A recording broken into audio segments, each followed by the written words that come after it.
اس کے بعد جی ہم جو ایک burning issue B R T کا ہے اس پہ آنا چاہیں گے، جس کے بارے میں حامد طوفان صاحب آپ سب سے ذرا ڈیٹیل میں بات کریں گے۔ کہنے کو یہ میگا پروجیکٹ ہے، لیکن یہ ہے اصل میں میگا کرپشن سکینڈل، جو سٹارٹ سے لے کر آخر تک ابھی تک نہ کبھی یہ رولز پہ اس کا ٹینڈر ہوا ہے، نہ اسٹیمیٹ بنا تھا۔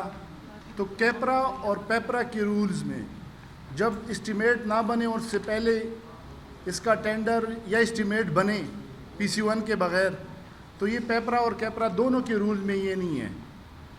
اور دوسرا جو سب سے اہم اور قیمتی بات ہے، یہ دنیا کا سب سے مہنگا ترین پروجیکٹ ہے۔ بی آر ٹی جو ہے پاکستان کی نہیں، دنیا کی مہنگی ترین پروجیکٹ ہے۔ یہ پشاور میں جب 27 کلومیٹر یہ روٹ ہے، یہ پر کلومیٹر جو روٹ ہے وہ 3.6 بلین روپیز کا بنتا ہے، اور یہ روٹ اگر لاہور میں بنا ہے تو 1.8 بلین روپیز کا، اور اسی طرح یہ ترکی میں بنا ہے تو وہ 1.47 بلین روپیز کا بنا ہے۔ اور احمد آباد انڈیا میں ایسی بی آر ٹی بنی ہے جو 1.40 بلین روپیز کا پر کلومیٹر اسٹیمیٹ کاسٹ بنا ہوا ہے۔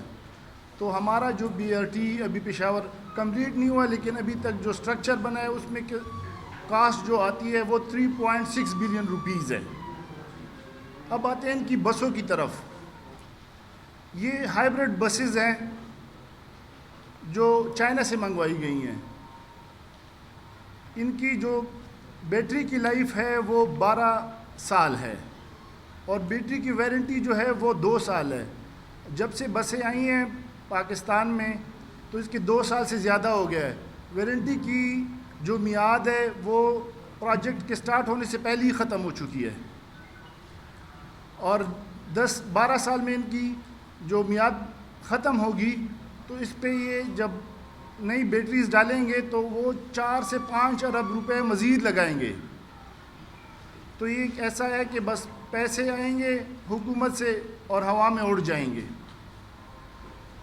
اور دوسرا جو روٹ ہے اس کا، وہ ایسا روٹ ہے کہ بیشتر جگہوں پہ یہ بسیں آپس میں ایک ساتھ گزر نہیں سکتی، ان کو رکنا پڑے گا، سٹاپس ہیں، تاکہ دوسری بس گزر جائے پھر دوسری آ جائے۔ ایک ہی سڑک پہ ایک ساتھ گزر نہیں سکتی۔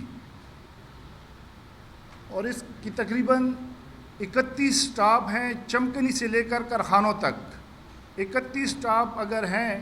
بندہ چمکنی سے بیٹھ جائے اور اس کو کارخانوں جانا ہو تو اگر کم سے کم 2 منٹ بھی پر سٹاپ لگیں تو 62 منٹ یا 1 گھنٹے سے زیادہ کا عرصہ تو صرف سٹاپ پہ لگے گا، اور جو ڈیوریشن ہے یا ٹریولنگ کا وہ ٹائم ہے وہ تو الگ سے ہے۔ اگر بندہ چمکنی سے کارخانوں تک 2-2.25 گھنٹے میں جائے تو بندہ بی آر ٹی میں جائے ہی کیوں؟ تو یہ بی آر ٹی جو ہے یہ سب سے جو بڑھ کے ہے، یہ کرپشن کا ایک منبع ہے، اور اس پہ وزیر اعلیٰ کی انسپیکشن جو ٹیم ہے اس نے اس پہ رپورٹ بھی جی ایف آئی کو کہ اس کی انویسٹیگیشن کری۔ اس کا نہ ٹینڈر صحیح ہوا ہے، نہ اس کا جو سارا پروسیس ہے اس میں خرد برد ہوا ہے۔